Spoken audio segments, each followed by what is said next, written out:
Hi, I'm Annie and welcome to Gimme Lemons. I hope you're all doing well. Today I'm going to show you how to make an instant masala chai mixture that tastes as close to the real thing without compromising authentic flavor. I'll also show you how you can easily adjust this mixture to make a golden milk tea. To see how to make a fresh version of this tea and for some background information about masala chai, check out the previous video I made on this channel.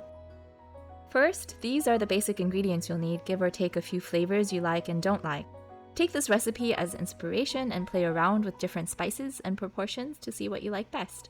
As for tea, black tea is traditional, and I personally like the rich nuttiness of Assam tea.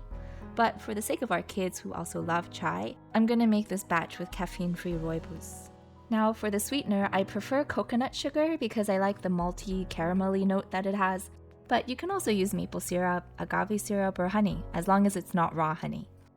Now let's put these together. First, preheat the oven to 150 degrees Fahrenheit. Next, break up the ginger into small pieces and chop them coarsely in a food processor, or fine dice them simply with a knife.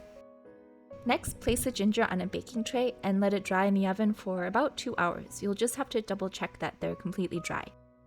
Meanwhile, in a sauté pan, toast the spices over medium heat until they become beautifully fragrant. Just let it cool slightly, and then in a food processor or a mortar and pestle, break up the spices coarsely.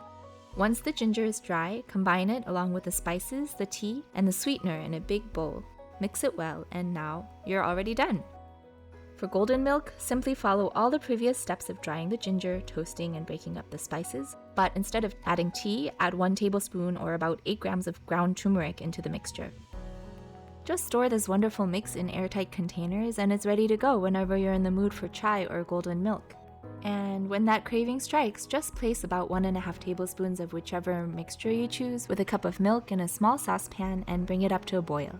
An important note about the golden milk: in order to help your body to absorb the turmeric properly, it's recommended that you add a little coconut oil to the mix. A teaspoon should be enough.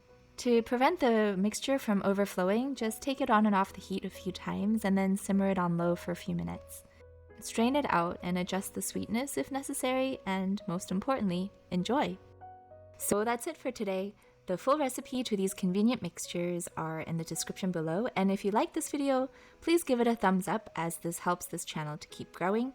And don't forget to subscribe for more simple but delicious recipes. Take care and see you in the next video!